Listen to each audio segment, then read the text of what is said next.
ये छोटा सा काम ना कर पाए तो हमारी राजनीति करने का कोई उद्देश्य नहीं है। और मैं सबके लिए कहता हूँ, कोई भी नेता हो साहब, अगर आप जनता से हैं, कोई भी राजनीतिक हो, बड़े से बड़ा व्यक्ति हो। नमस्कार, आप देख रहे हैं मेरा शो टॉक विद आसिफ और मेरे साथ आज मौजूद हैं राजनीति की, दातागंज राजनीति की उभरती हुई शख्सियत, विधायक पुत्र अत्यंत विक्रम सिंह जी, जो ब्लॉक प्रमुख है दातागंज से और इस समय युवाओं के दिल की धड़कन बने हुए हैं। आज मैं उनसे बात करता हूं और मैं उनकी निजी जिंदगी से लेके और राजनीतिक जिंदगी तक की चर्चा आपके साथ शेयर करूंगा। आप लोग सुनते रहिए। तो बहुत बहुत स्वागत है आपका भैया। बहुत बहुत धन्यवाद। सबसे पहले ये बताइए, राजनीति में आपका जो आना हुआ है वो खुद आपका ही डिसीजन था या आप पिता द्वारा बताया गया था कि आपको आना है? देखिए साहब, पिता की तो हमेशा ये थी कि शिक्षित हो जाएं, तो उन्होंने तो हमको बीटेक कराया, फिर एलएलबी कराया कि शिक्षित हो जाएं। उसके बाद का निर्णय हमारा खुद का था। मैं छात्र राजनीति में भी रहा हूँ, यहाँ से जी प्रदेश में छोड़ के मैं उत्तराखंड में विद्यार्थी परिषद में रहा हूँ और पूरे प्रांत का दायित्व मेरे पास रहा है वहाँ का। तो राजनीति में पारिवारिक उसमें चले आ रहे हैं, तो समझता रुचि थी, तो अपनी ग्रेजुएशन करते करते ही छात्र राजनीति भी करी है, तो वहीं से चले आ रहे हैं। किसी का कोई वो नहीं था कि मतलब शुरुआत जो है वो छात्र राजनीति से आपकी हुई। अच्छा, यहाँ आने के बाद फिर ब्लॉक प्रमुख का आपको निर्विरोध चुना गया जी। क्या मोहब्बत थी आपसे लोगों की या डर था आपके सामने कोई आने की चेष्टा किसी ने नहीं? साहब, डर तो नहीं कहूंगा, क्यों, कोविड का काल था जी और उसी वक्त चुनाव की घोषणा हुई थी। पिताजी, तब मैं उस टाइम नौकरी कर रहा था एक कंपनी में जी, यानी कि जॉब भी कर चुके हैं? हाँ, मैंने अपनी ग्रेजुएशन करने के बाद जॉब की 1 साल जी, और उसी दौरान ये चुनाव हुआ था।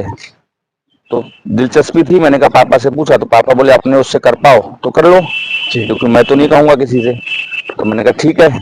तो प्रयास किया, अपने प्रधान बंधुओं से बात की कि भाई करें करें, तो सबने कहा हाँ बढ़ो भैया, आगे बढ़ो और हम सब लोग सहयोग करेंगे।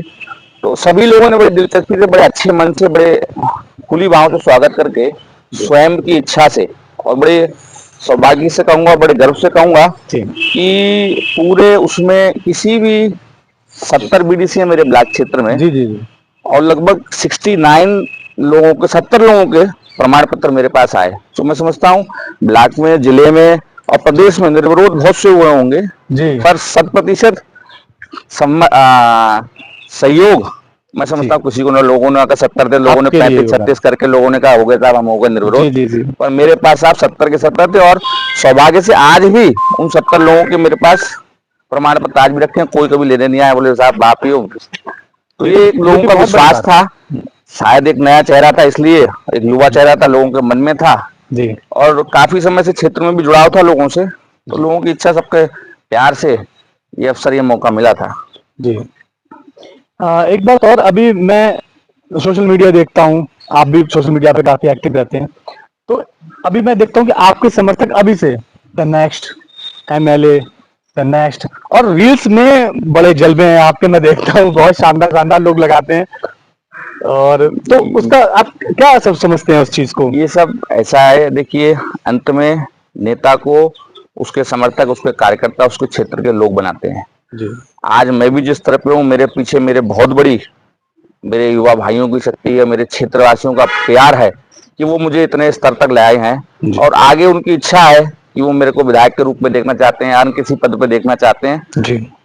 तो रुचि है लोगों की, बाकी ईश्वर है, ईश्वर के हवाले। और क्षेत्र के लोगों का, अगर लोगों का आदेश होगा तो उसके हिसाब से आगे बढ़ा जाएगा, आगे चला जाएगा जी जी। मतलब कहने का ये कि आपने भी इस राजनीतिक क्षेत्र में आगे बढ़ने की ठान ली है कि अगर एमएलए का भी मौका मिलेगा तो छोड़ूंगा नहीं?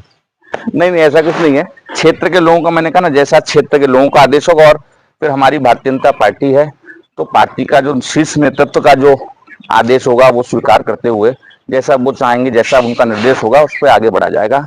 ऐसा नहीं कि कोई मौका नहीं छोड़ा जाएगा, मौका मिलेगा तो वास्तव में नहीं छोड़ा जाएगा, बाकी जनता का जैसा वो रहता है। बाकी आप मतलब जनसंपर्क में रहते हैं, गांव गांव, अभी आपको उसावा जाना है, तो लोगों से कैसा प्रेम मिलता है आपको वहां जाके? कभी ऐसा हुआ कि किसी ने कहा कि नहीं नहीं हम आपको वोट नहीं देंगे और हमारा काम नहीं होता है, इस तरीके की बातें? देखिए साहब, क्षेत्र है, तमाम लोग हैं, हर लोगों का अलग अलग स्तर है, अलग अलग सोच का स्तर है जी। बहुत से मेरे को तो खैर सौभाग्य से आज तक कोई ऐसा नहीं मिला जिसने कुछ वैसा कहा हो क्योंकि लोगों के साथ लोगों को बहुत बड़ा विश्वास है और लोग क्षेत्र में कहते हैं कि आप जब से विधायक जी बब्बू भैया इस क्षेत्र में हुए हैं तब से दो चीजों की शिकायत तो बिल्कुल नहीं है।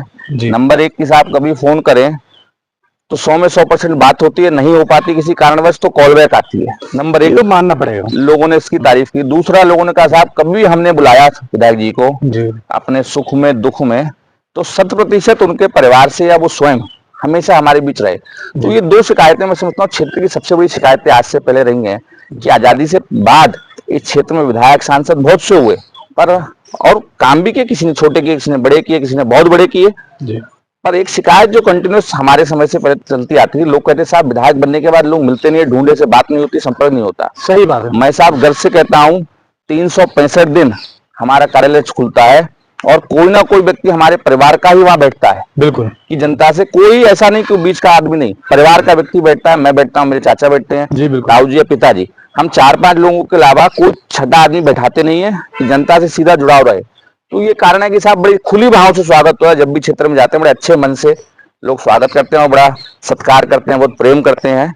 तो ऐसा कभी हुआ नहीं है कि लोगों ने कभी वैसा कुछ कहा हो, बड़े मन से। अब मैंने देखा कि आपके यहाँ जैसे जनता दरबार लग जाता है सुबह सुबह। मैं जब भी जाता हूँ मैं देखता हूँ आपका पास समय नहीं होता और आप लगातार धड़ाधड़ सटासट काम में लगे रहते हैं और लोग आप पूछते हैं। मैंने देखा कि आप खुद पूछते हैं कि किसी का कोई काम, किसी का कोई एसडीएम से काम।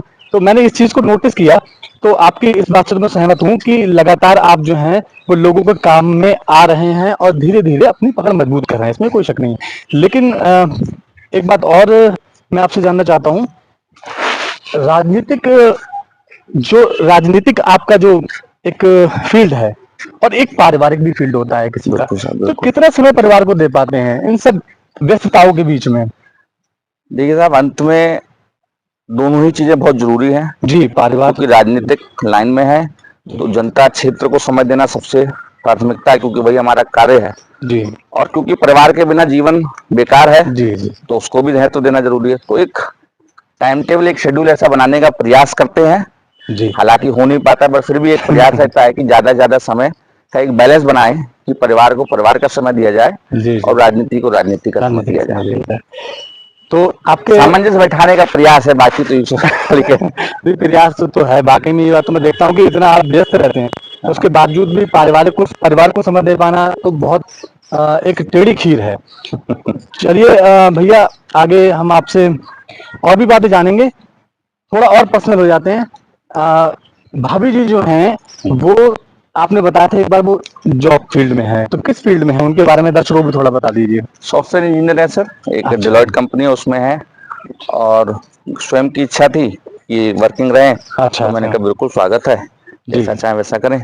तो ये है कि वो भी अपना थोड़ा व्यस्त हो जाते हैं उसी में अपने काम धाम में, तो उनका भी तो ऐसा तो नहीं है वो आपको समय नहीं दे पा रही, आप उनको समय नहीं दे पा रहे? ऐसा नहीं है साहब, ईश्वर का बड़ा कृपा है, बड़े अच्छे मन से ईश्वर की वो है सहयोग, वो है प्रार्थना है, आशीर्वाद है कि बड़ा अच्छा सामंजस्य बन जाता है जी। और बना है या बाकी बना रहेगा ही। अच्छा, राजनीति में भैया एमएलए की जो आपकी, मैं भी समझता हूँ ख्वाहिश तो है।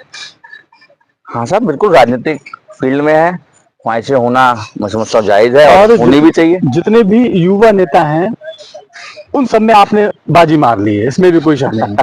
तो बाजी इसलिए मार ली है क्योंकि जिस प्रकार से आप लोगों से मिल रहे हैं, आपने थोड़ी देर पहले बात कही थी कि 24 घंटे कोई ना कोई वहां मिलता है साहब। जनता भी यही चाहती है कि हमें हमारा नेता हमें मिले, किसी भी रूप में मिले। बहुत छोटा सा, बहुत हमारा क्षेत्र बड़ा पिछड़ा क्षेत्र है तो लोगों के बहुत बड़े कोई विषय भी नहीं है जी। उनका बस इतना सा है कि साहब अगर हमारा सुख दुख हमारे को हमारा नेता मिल जाए, हम फोन करें, समस्या बहुत छोटी समस्याएं हैं, कोई बहुत बड़ी किसी की समस्या नहीं, मेड़ मिलान के अलावा खेतों की नालियों की खंजों के अलावा कोई बेचारों को कोई बहुत विशेष समस्या नहीं, थाने तहसील के अलावा।